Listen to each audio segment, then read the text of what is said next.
दोस्तों, हम हर हफ्ते बड़ी मेहनत से आपके लिए एक दिल दहला देने वाली एनिमेटेड हॉरर स्टोरी बनाते हैं। तो अगर आप हमारी यानी खूनी मंडे चैनल की कहानियां एंजॉय कर रहे हैं तो हमारे चैनल को सब्सक्राइब कीजिए और हमारी लेटेस्ट वीडियोस की नोटिफिकेशन के लिए बेल आइकन दबाना मत भूलना।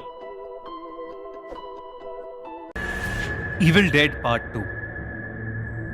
जब सूजन को जेल हुई तो उसके दोनों बच्चों क्रिस और जीनी को उनकी एंट इलियाना अपने घर ले गई। 2 हफ्ते बीत चुके थे। दोनों बच्चे अपनी एंट के साथ घुल मिल गए थे और उन दोनों बच्चों की मां सूजन जेल में थी। उसके केस हियरिंग में अभी भी कुछ टाइम बाकी था। वैसे तो वो मेंटली बिल्कुल नॉर्मल हो चुकी थी, मगर वो पहली जैसी सूजन नहीं रही थी। वो दिन भर खोई खोई सी रहती थी और रात में बहुत डिस्टर्ब फील करती थी। एक रात सूजन अपने सेल के बेड पर बैठी थी। वो सामने दीवार पर एक टक लगाए देखे जा रही थी। अचानक ही सूजन बहुत ही डरावने तरीके से मुस्कुराने लगी और कुछ अजीबोगरीब बड़बड़ाने लगी। बिल्कुल ऐसा लग रहा था जैसे उससे कोई बात कर रहा हो और वो उसकी बात का रिप्लाई कर रही हो। तभी जेल की वार्डन राउंड पर आई और सूजन को बेड पर बैठा कुछ बोलता देख उसकी सेल के पास ही रुक गई। उसने सूजन को काफी बार आवाज लगाई, मगर सूजन के कुछ भी रिएक्शन ना देने पर उसने सेल का दरवाजा खोला और अंदर चली गई। वार्डन ने सूजन के कंधे पर हाथ रखा और सूजन अचानक ही बौखला के होश में आ गई। वार्डन सूजन की तबीयत का पता करके दोबारा उसका सेल लॉक करके आगे चली गई। वार्डन जब सेल से वापस ऑफिस की तरफ जा रही थी तो उसे ऐसा लगा जैसे कॉरिडोर में कोई उसके पीछे चल रहा हो, लेकिन जब उसने देखा तो वहां कोई भी नहीं था। वो फिर से आगे बढ़ने लगी और अचानक ही किसी ने उससे पीछे से धक्का मारा और वो नीचे गिर पड़ी। वार्डन ने पलट के देखा तो सामने सूजन थी। उसकी आंखें बिल्कुल लाल थीं, बाल बिखरे हुए थे और अपने लंबे और काले नाखूनों से वो जमीन खुरच रही थी। उसकी पीठ कुबड़ी हो गई थी और गर्दन एक तरफ मुड़ी हुई थी।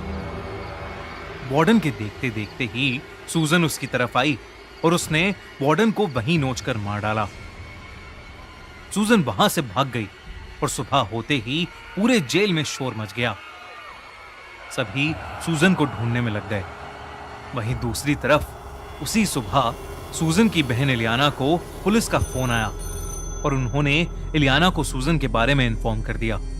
सूजन की खबर सुनते ही इलियाना डर के मारे बौखला उठी और क्रिस और जीनी के कपड़े पैक करने लगी। उसने सोच लिया था कि जब तक सूजन दोबारा पकड़ी नहीं जाएगी तब तक वो दोनों बच्चों को शहर से कहीं दूर लेकर चली जाएगी। इलियाना जब जीनी को पिक करने उसके स्कूल पहुंची तो उसे पता चला कि सूजन पहले ही आकर जीनी को स्कूल से ले गई थी।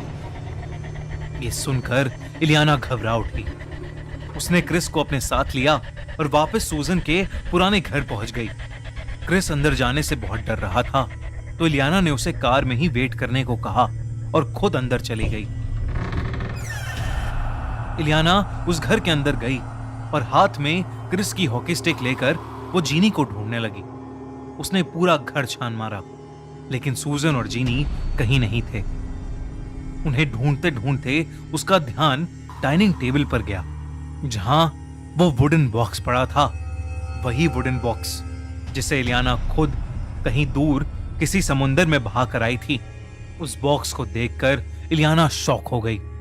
तभी उसे घर के बेसमेंट से जीनी के चीखने की आवाज आई और वो फौरन बेसमेंट की तरफ दौड़ी। वहीं बाहर अचानक शाम का मौसम बिगड़ने लगा। ऐसा अंधेरा छा गया कि मानो कोई तूफान आने वाला हो। गाड़ी में बैठा क्रिस ये सब देख ही रहा था कि उसकी नजर बार बार घर के बाहर वाले पेड़ पर जा रही थी। अचानक बारिश होने लगी और तेज बिजली की कड़क में क्रिस को उस पेड़ पर एक लड़की की लाश बंधी हुई दिखी। वही लड़की जिसे उसने उस वीडियो टेप में देखा था। क्रिस के पैर वहीं जम गए और तभी उसकी गाड़ी की खिड़कियों को कोई जोर से ठोकने लगा। अंदर इलियाना जैसे ही बेसमेंट तक पहुंची उसने देखा कि सूजन सामने बैठी कुछ नोच नोच कर खा रही थी। जब इलियाना ने पास से देखा तो उसके रोंगटे खड़े हो गए। सूजन अपनी ही बेटी जीनी की बॉडी से उसका मांस निकाल निकाल कर खा रही थी। इलियाना वहां से भागने के लिए जैसे ही पीछे हुई, सूजन ने मुड़कर उसकी तरफ देखा। सूजन बेहद डरावनी लग रही थी। ऐसा लग रहा था कि जैसे उसके अंदर कोई शैतान हो। और तभी इलियाना ने अपने हाथ में पकड़ी हॉकी स्टिक से सूजन के सर पर जोरों से मारा, लेकिन सूजन को कुछ नहीं हुआ। वो बहुत ही डरावने तरीके से इलियाना को घूरने लगी और फिर अचानक पागलों की तरह हंसने लगी। इलियाना के पास उससे भागने के अलावा और कोई चारा नहीं था। वो जल्दी से भागकर ऊपर आ गई और घर से बाहर कार की तरफ दौड़ी। लेकिन जब वो कार तक पहुंची तो उसने देखा कि क्रिस कार के अंदर था ही नहीं। उसने आसपास देखा तो क्रिस घर के बाहर वाले उस पेड़ से बंधा हुआ था। इलियाना फौरन उसे छुड़ाने उस पेड़ के पास गई। क्रिस बेहोश था, लेकिन जैसे ही इलियाना ने उसे छुड़ाने के लिए अपना हाथ बढ़ाया, क्रिस ने अपनी आंखें खोल ली और इलियाना का गला पकड़ लिया। वो इलियाना का गला दबाने लगा, लेकिन तभी उस घर के बाहर पुलिस पहुंच गई। इलियाना ने पहले ही पुलिस को सूजन के घर आने के लिए कह दिया था। पुलिस ऑफिसर्स ने किसी तरह इलियाना को छुड़वाया। क्रिस को जब पुलिस ऑफिसर्स ने काबू करने की कोशिश की तो क्रिस बहुत जोर से चीखा और बेहोश हो गया। इलियाना ने ऑफिसर्स को सूजन के बारे में बताया और पुलिस ने अंदर जाकर सूजन पर गोली चला दी और उसे मार डाला।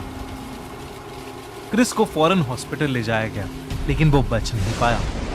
इलियाना का दिल टूट चुका था। उस दिन उसने अपनी बहन और उसके दोनों बच्चे खो दिए थे। जब आसपास मालूम किया तो उसे पता चला कि बहुत साल पहले एक लड़की के ऊपर एक शैतान का साया आ गया था और वो लड़की लोगों के बच्चे चुराकर उनको खाने लगी थी। जब इस बात का पता उस लड़की के बाप को चला तो उसने चर्च के कहने पर अपनी बेटी को पेड़ से बांधकर जला दिया और उस शैतानी आत्मा को उस वुडन बॉक्स में कैद कर दिया। इलियाना ये सब सुनकर दंग थी। ये सब होने के बाद उसने अपना शहर बदल लिया और उस भूतिया घर से बहुत दूर चली गई। उस घर को भी हमेशा के लिए बंद कर दिया गया, लेकिन वो वुडन बॉक्स आज भी वहीं उस घर के अंदर बंद है। अगर आपको ये वीडियो अच्छी लगी तो हमारा चैनल खूनी मंडे सब्सक्राइब करना बिल्कुल मत भूलना।